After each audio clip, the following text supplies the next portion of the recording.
Today we're talking shoulders. Many of you have, because of the golf industry in general, we talk a lot about 90-degree shoulder turn. I want to explain to you what that really means, okay? So we got Scully here, and we're going to zoom in here on her shoulder, and you notice here's your scapula, sits on top of the rib cage. Here's your clavicle. So what the shoulder is a support system to support the arm. So notice the ball socket, the head of the humerus right here, plugs in right there.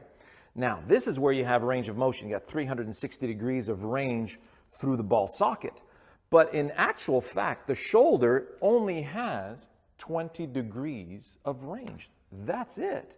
So now consider that you have here's your pelvis and rib cage. Here are your facet joints. So you notice how you've got these built-in stoppers to prevent the vertebrae from twisting. So that means this. Let's have a look. Now, we talked about shoulders only having 20 degrees of range. That means the ball socket of the hips, if you put the club on your shoulders, imagine you're in the gym and you got this set of barbells on your shoulders and you're supporting it through both hips, knees, and ankles. And you're going to turn your body as you're supporting that rack of barbells. So notice it appears that I have 90-degree shoulder turn, where in actual fact, it's my pelvis and rib cage turning on top of my legs and hips. I still have nice support through both hips, knees, and ankles. So this would be a Bubba Watson backswing, or a Jack Nicklaus backswing, or a Bobby Jones backswing, which is a really good backswing, by the way. So this is full support. So for those of you who are no longer spring chickens, well, this is really the way that you want to take your backswing. So the shoulders actually don't do anything. They just support. They're sitting on top of the rib cage. Now, I said 20 degrees, right? Well, now take your grip.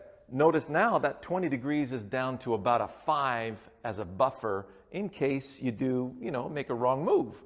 So now let's look at how this is supposed to work. So the arms can swing. I got 360 degrees of range of motion, useless if my body's in the way. So the rib cage can't be in the way. So you bend forward, let the arms hang. Here's the arm falling in front of you. So I'm going to let the arm fall in front of me, and I'm not going to let it hit my body. Notice how my brain says, hey, I need to go get the ground, use the ground so we can move the pelvis and rib cage out of the way so that my arm can swing freely this way. So notice my shoulders are just sitting on top of the rib cage, and the rib cage and pelvis are turning. That's how it really, really, really works. This is our anatomy. So you take your grip. Don't let your left arm hit you going back. Don't let your right arm hit you coming through. Out of the way, out of the way. And now we have a full, quote unquote, shoulder turn. The turn of the body is what's going to allow the arms to swing freely. Now, let's look at what happens if you don't turn the body. I'm going to rock my shoulder back as far as it goes, rock my shoulder forward as far as it goes. Now I'm going to